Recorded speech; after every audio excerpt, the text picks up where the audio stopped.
जय हिंद दोस्तों, कैसे हैं आप सभी। आशा करता हूँ बहुत ही अच्छे होंगे। इस वीडियो में हम आपके लिए लेकर आए टॉप साइंस क्वेश्चन। ये ऐसे क्वेश्चन है जो बार बार एग्जाम में पूछते हैं। तो किसी भी एग्जाम की तैयारी कर रहे हैं जहां पर साइंस पूछा जाता है, यह सेट आपके लिए बहुत ही महत्वपूर्ण है। यहां से प्रश्न आपके एग्जाम में पूछ सकते हैं। चलिए वीडियो की शुरुआत करते हैं और हाँ, वीडियो के अंत में फीडबैक जरूर दीजिएगा। चलिए देखते हैं पहला क्वेश्चन क्या पूछा है आपसे। पहला क्वेश्चन जो पूछा है वह पूछा है सामान्य गेहूं का वनस्पति नाम क्या है। आपसे पूछा कि सामान्य गेहूं का वनस्पतिक नाम क्या है, बताइए राइट आंसर क्या हो जाएगा। राइट आंसर कमेंट बॉक्स में लिख दीजिए, बता दीजिए क्या हो जाएगा। तो राइट आंसर जो हो जाएगा वो हो जाएगा ऑप्शन ट्रिटिकम स्टीवम। इस प्रश्न का राइट आंसर हो जाएगा सामान्य गेहूं का वैज्ञानिक या वनस्पति नाम जो है वह ट्रिटिकम स्टीवम है। ट्रिटिकम स्टीवम है। यह विश्व की सबसे महत्वपूर्ण अनाज फसल में से एक है। गेहूं जो है पोएसी कुल से संबंधित है। बाकी विकल्पों की बात करें तो ब्रेसिका कैंपेसिस्ट जो है, ब्रेसिका कैंपेसिस्ट यह जो है सरसों का वनस्पतिक नाम है। जियामेज की बात करें तो यह भी इंपॉर्टेंट, जियामेज जो है मक्का का, किसका, तो यह मक्का का वनस्पतिक नाम है। और हिबिस्कस रोसा सिनेसिस जो है, हिबिस्कस रोसा सिनेसिस जो है यह गुड़हल का, किसका, तो यह गुड़हल का रासायनिक या वैज्ञानिक नाम है। तो ये चीज ध्यान रखिएगा। ट्रिटिकम स्टीवम जो है गेहूं का यह वैज्ञानिक नाम है। अब चलते हैं अगले प्रश्न की ओर, देखते हैं अगला प्रश्न क्या पूछा है आपसे। अगला प्रश्न जो पूछा है वह पूछा है निम्नलिखित में से किस इकाई का प्रयोग प्रकाश की तीव्रता मापने के लिए किया जाता है। आपसे पूछा कि निम्नलिखित में से किस इकाई का प्रयोग प्रकाश की तीव्रता मापने के लिए किया जाता है, बताइए राइट आंसर क्या हो जाएगा। राइट आंसर कमेंट बॉक्स में लिख दीजिए। राइट आंसर जो हो जाएगा वो हो जाएगा ऑप्शन है कैंडेला। इस प्रश्न का राइट आंसर हो जाएगा। प्रकाश की तीव्रता का यसाई मात्रक जो है कैंडेला है। कैंडेला, इसे सीडी लिखते हैं। एक कैंडेला बराबर किसी दिशा में उत्सर्जित प्रकाश की तीव्रता होती है। एसआई प्रणाली की मूल मात्राओं में से एक है। बाकी विकल्पों की बात करें तो मोल जो है या जो है पदार्थ की मात्रा का एसआई मात्रक है। मोल जो है पदार्थ की मात्रा का एसआई मात्रक है। एम्पियर की बात करें तो एम्पियर जो है विद्युत धारा की एसआई मात्रक है। केल्विन की बात करें तो उष्मागतिक तापमान का एसआई मात्रक है। आप चलते हैं अगले प्रश्न की ओर, देखते हैं अगला प्रश्न क्या पूछा है आपसे। अगला प्रश्न जो पूछा है वह पूछा है बुलूबिट्रॉल किस यौगिक का सामान्य नाम है। आपसे पूछा कि बुलूबिट्रॉल जो है किस यौगिक का सामान्य नाम है, बताइए राइट आंसर क्या हो जाएगा। राइट आंसर कमेंट बॉक्स में लिख दीजिए, बताइए कौन सा ऑप्शन सही होगा। कि इसका राइट आंसर आपको पता है तो कमेंट बॉक्स में यस लिख दीजिए। तो राइट आंसर जो हो जाएगा वो हो जाएगा ऑप्शन है CuSO4 × 5H2O। या जो है बुलूबिट्रॉल का सामान्य नाम है। बुलूबिट्रॉल इसका रासायनिक नाम है कॉपर सल्फेट पेंट्राहाइड्रेट। यह नीले रंग का क्रिस्टलीय यौगिक होता है, इसलिए इसे बुलूबिट्रॉल कहा जाता है। इसका उपयोग कृषि में कीटनाशक के रूप में, जैसे प्रोडो मिश्रण के रूप में, प्रयोगशालाओं में, रासायनिक परीक्षणों में, विद्युत अपघटन में गर्म करने पर यह अपना जल अणु खो देता है और सफेद रंग का निर्जल कॉपर सल्फेट बन जाता है। अब चलते हैं अगले प्रश्न की ओर, देखते हैं अगला प्रश्न क्या पूछा है आपसे। अगला प्रश्न जो पूछा है वह पूछा है NaSCO3 का सामान्य नाम क्या है। आपसे पूछा कि NaSCO3 का सामान्य नाम क्या है। बहुत ज्यादा एग्जाम में यह प्रश्न पूछा गया, बताइए राइट आंसर क्या हो जाएगा। राइट आंसर जो हो जाएगा वो हो जाएगा ऑप्शन बी। बेकिंग सोडा का रासायनिक नाम जो है NaSCO3 है। इसका रासायनिक नाम जो सोडियम हाइड्रोजन कार्बोनेट है। रासायनिक सूत्र NaSCO3। इसका सामान्य नाम बेकिंग सोडा है। इसका उपयोग बेकरी उत्पादों जैसे केक, ब्रेड में फूलने के लिए, अम्लता दूर करने के लिए, दवा में, अग्निशामक में भी। बाकी विकल्पों की बात करें तो कास्टिक सोडा, इसका जो रासायनिक सूत्र होता है NaOH उसका रासायनिक सूत्र होता है। वॉशिंग सोडा का जो रासायनिक सूत्र होता है, वॉशिंग सोडा का वो होता है NaO2CO3 × 10H2O इसका रासायनिक सूत्र होता है। और ब्लीचिंग पाउडर का CaOCl2 यानी कि कैल्शियम ऑक्सी क्लोराइड। अब चलते हैं अगले प्रश्न की ओर, देखते हैं अगला प्रश्न क्या पूछा है आपसे।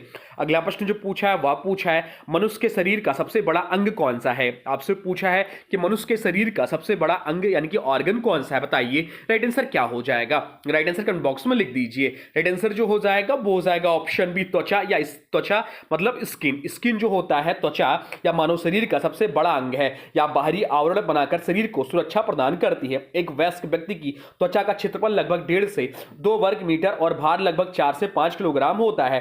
त्वचा शरीर को सूक्ष्म जीवों व रासायनिक पदार्थों से बचाती है। शरीर का तापमान नियंत्रित करती है। स्पर्श, ताप, दर्द जैसी संवेदनाएं महसूस कराती। त्वचा की 2 मुख्य परतें होती हैं, एपिडर्मिस और डर्मिस। एपिडर्मिस जो है बाहरी पतली परत होती है, डर्मिस जो होती है अंदर की मोटी परत होती है। अब चलते हैं अगले प्रश्न की ओर, देखते हैं अगला प्रश्न क्या पूछा है आपसे। अगला प्रश्न जो पूछा है वह पूछा है मार्स गैस का दूसरा नाम क्या है। आपसे पूछा कि मार्स गैस का दूसरा नाम क्या है, बताइए राइट आंसर क्या हो जाएगा। राइट आंसर कमेंट बॉक्स में लिख दीजिए। राइट आंसर जो हो जाएगा वो हो जाएगा ऑप्शन सी, मेथेन। मेथेन जो है मार्स गैस का दूसरा नाम है। मार्स गैस का रासायनिक नाम जो है CH4, इसका रासायनिक नाम है CH4 यानी कि मेथेन है। या दलदली या गैस दलदली क्षेत्रों, झीलों और सड़ने गलने वाले पौधों के अवशेषों से निकलती है, इसलिए इसे इसे मार्स गैस कहा जाता है। मीथेन एक रंगहीन और गंधहीन गैस है जो अत्यंत ज्वलनशील होती है। मीथेन प्राकृतिक गैस का मुख्य घटक है जिसमें इसका प्रतिशत मात्रा 85% होती है। इसे बायोगैस में भी पाया जाता है जो गोबर अपशिष्ट आदि के अपघटन से बनती है। बाकी विकल्पों की बात करें तो एथेन, इसका रासायनिक सूत्र होता है C2H6, यह भी प्राकृतिक गैस में पाया जाता है पर मुख्य घटक नहीं। प्रोपेन, इसका जो रासायनिक सूत्र होता है वो होता है C3H8। C3H8 प्रोपेन का रासायनिक सूत्र होता है, एलपीजी गैस का एक घटक है। और ब्यूटेन C4H10 एलपीजी का दूसरा प्रमुख घटक है। अब चलते हैं अगले प्रश्न की ओर, देखते हैं अगला प्रश्न क्या पूछा है आपसे। अगला प्रश्न जो पूछा है वह पूछा है हृदय रोग की रोकथाम में कौन सा विटामिन सहायक है। आपसे पूछा कि हृदय रोग यानी कि हार्ट डिसीज की रोकथाम में कौन सा विटामिन सहायक है, बताइए राइट आंसर क्या हो जाएगा। राइट आंसर जो हो जाएगा वो हो जाएगा ऑप्शन डी, विटामिन ई इस प्रश्न का राइट आंसर हो जाएगा। विटामिन ई जिसे टोकोफेरॉल बोलते हैं एक वसा में घुलनशील विटामिन है। इसे प्राकृतिक एंटीऑक्सीडेंट कहा जाता है। यह हृदय रोगों की रोकथाम में सहायक होता है क्योंकि यह रक्त में हानिकारक मुक्त कणों को निष्क्रिय करता है, कोलेस्ट्रॉल के ऑक्सीकरण को रोकता है और धमनियों में रुकावट बनने से बचाता है। इसका मुख्य कार्य क्या है तो कोशिकाओं की झिल्लियों की रक्षा करना, बुढ़ापे की प्रक्रिया को धीमा करना, त्वचा और प्रजनन स्वास्थ्य सुधार करना। इसका मुख्य स्रोत क्या है तो वनस्पतिक तेल, बादाम, मूंगफली, पालक, अंडा आदि।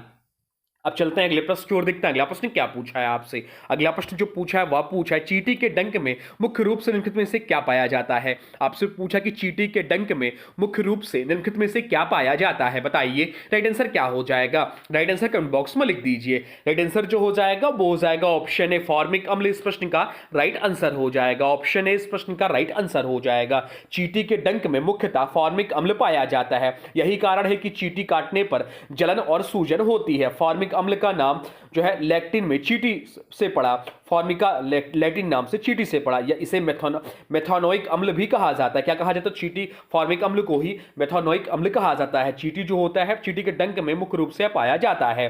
बाकी विकल्पों की बात करें तो टार्टरिक अम्ल क्या है तो यह अंगूर और इमली में पाया जाता है। साइट्रिक अम्ल या नींबू और संतरे में पाया जाता है। मैग्नीशियम हाइड्रोक्साइड यह एक क्षार है और एंटासिड दवाइयों में प्रयोग होता है, चींटी के डंक में नहीं।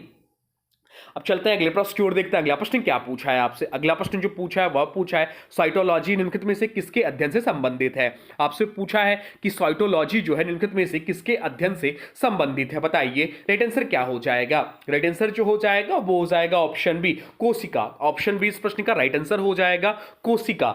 साइटोलॉजी कोशिका विज्ञान या जीव विज्ञान की वह शाखा है जिसमें कोशिकाओं की संरचना, क्रियाएं, विभाजन और घटक जैसे नाभिक, माइटोकॉन्ड्रिया, क्लोरोप्लास्ट आदि का अध्ययन किया जाता है। इसे कोशिका जीव विज्ञान भी कहा जाता है। कोशिका शब्द सबसे पहले रॉबर्ट हुक ने 1665 में ज्ञात किया था। बाकी विकल्पों की बात करें तो पादप जो है इसका अध्ययन बॉटनी कहलाता है, जीवाणु इसका अध्ययन बैक्टीरियोलॉजी कहलाता है और फंगस इसका अध्ययन माइकोलॉजी कहलाता है।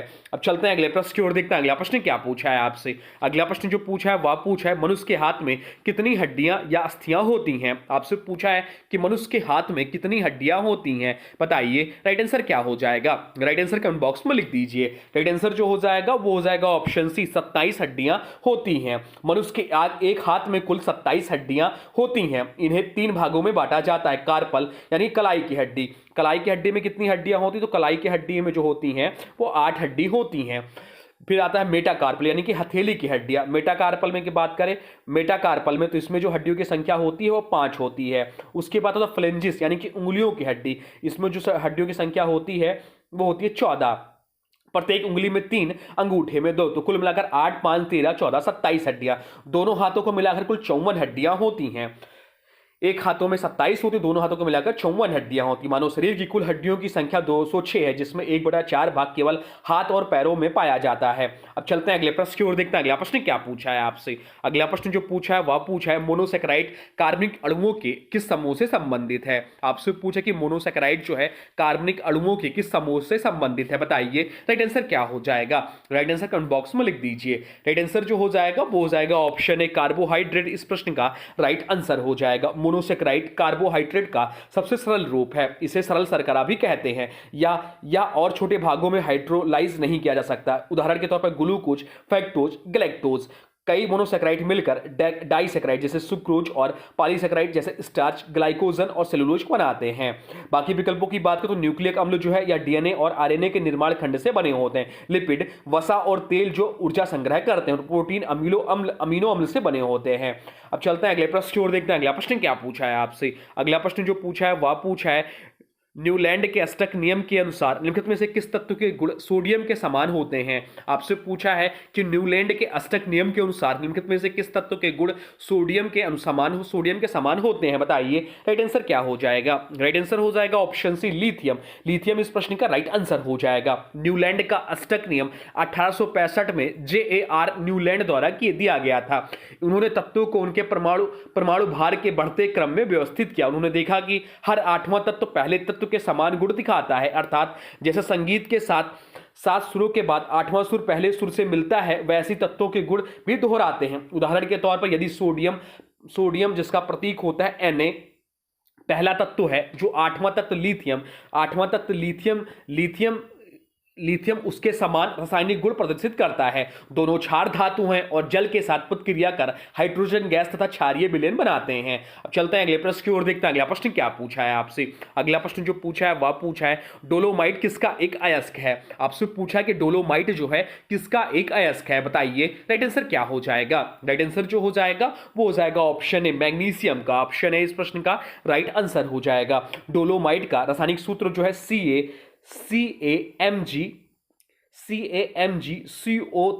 CaMgCO3 का होल ट्वाइस है, इसका रासायनिक सूत्र है CaMgCO3 का होल ट्वाइस, या कैल्शियम कार्बोनेट और मैग्नीशियम कार्बोनेट का मिश्रण है। इसका प्रमुख प्रयोग मैग्नीशियम धातु निकालने में, सीमेंट उद्योग और निर्माण कार्यों में धातु क्रम में प्लस के रूप में। बाकी विकल्प क्यों गलत है? तो पोटेशियम जो है इसका प्रमुख अयस्क कार्नालाइट और सिल्वाइट है। एल्युमिनियम इसका प्रमुख अयस्क बॉक्साइट है और सोडियम इसके अयस्कों में रॉक साल्ट और सोडा एस शामिल है। अब चलते हैं अगले प्रश्न की ओर, देखते हैं अगला प्रश्न क्या पूछा है आपसे। अगला प्रश्न जो पूछा है वह पूछा है निम्नलिखित में से कौन सा यौगिक एंटासिड के रूप में प्रयोग किया जाता है। आपसे पूछा है कि निम्नलिखित में से कौन सा यौगिक एंटासिड के रूप में प्रयोग किया जाता है। इंपॉर्टेंट मार्क कर लीजिए इस प्रश्न को, बताइए। राइट आंसर क्या हो जाएगा? राइट आंसर जो हो जाएगा वो हो जाएगा ऑप्शन बी, मैग्नीशियम हाइड्रोक्साइड। इस प्रश्न का राइट आंसर हो जाएगा। एंटासिड वह यौगिक हैं जो पेट में बनने वाली अधिक अम्ल को निष्क्रिय करके अम्लता से राहत देते हैं। मैग्नीशियम हाइड्रोक्साइड जिसका रासायनिक सूत्र है MgOH का होल ट्वाइस। MgOH का होल ट्वाइस इसका रासायनिक सूत्र है, को मिल्क ऑफ मैग्नीशिया कहा जाता है और यह एक प्रसिद्ध एंटासिड है। अब चलते हैं अगले प्रश्न की ओर, देखते हैं अगला प्रश्न क्या पूछा है आपसे। अगला प्रश्न जो पूछा है वह पूछा है विद्युत धारा को मापने का उपकरण कौन सा है। आपसे पूछा कि विद्युत धारा को मापने का उपकरण कौन सा है, बताइए। राइट आंसर क्या हो जाएगा? राइट आंसर कमेंट बॉक्स में लिख दीजिए। राइट आंसर जो हो जाएगा वो हो जाएगा ऑप्शन ए, अमीटर। इस प्रश्न का राइट आंसर हो जाएगा।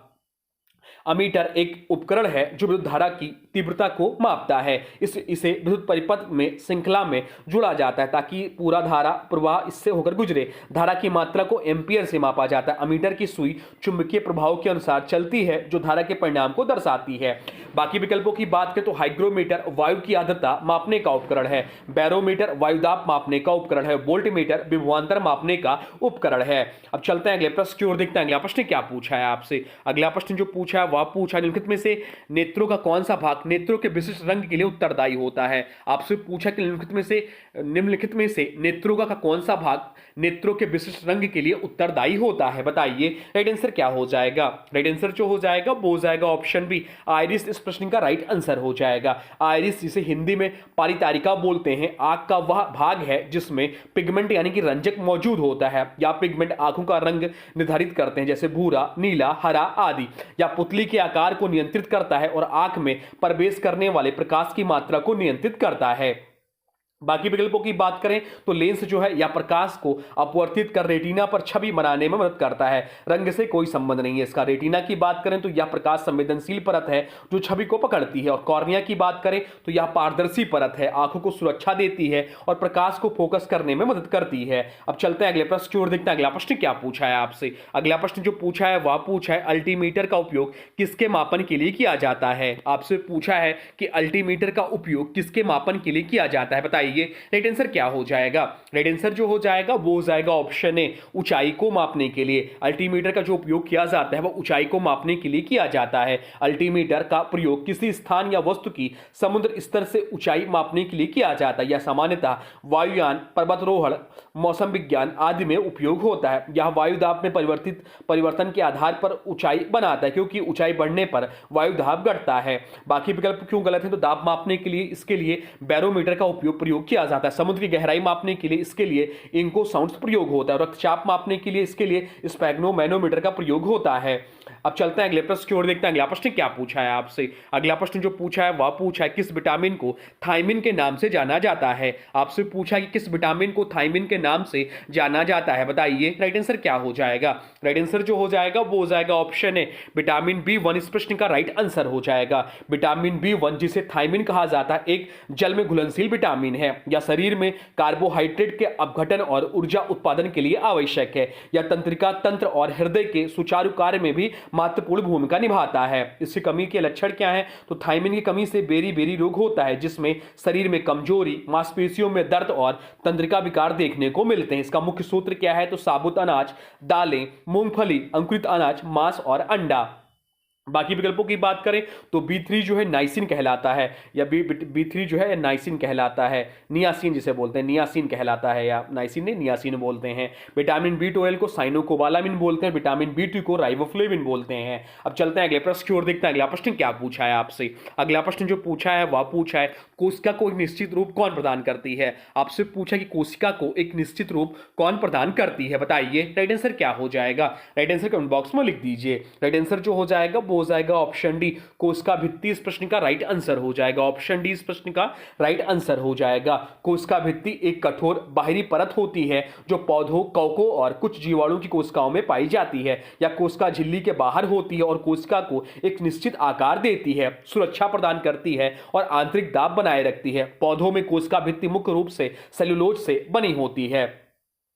अब चलते हैं अगले प्रश्न की ओर, देखते हैं अगला प्रश्न क्या पूछा है आपसे। अगला प्रश्न जो पूछा है वह पूछा है डीएनए अणु में कितने प्रकार के नाइट्रोजन बेस होते हैं। आपसे पूछा कि डीएनए अणु में कितने प्रकार के नाइट्रोजन बेस होते हैं, बताइए। राइट आंसर क्या हो जाएगा? राइट आंसर जो हो जाएगा वो हो जाएगा ऑप्शन सी, 4 प्रकार के होते हैं। डीएनए में 4 प्रकार के नाइट्रोजन बेस होते हैं। कौन कौन से? तो एडेनिन, थाइमिन, गुआनिन और साइटोसिन। एडेनिन हमेशा थाइमिन से और गुआनिन हमेशा साइटोसिन से जुड़ता है। ये बेस डीएनए की डबल हेलिक्स संरचना और जीन सूचना को संग्रहित करने का काम करते हैं।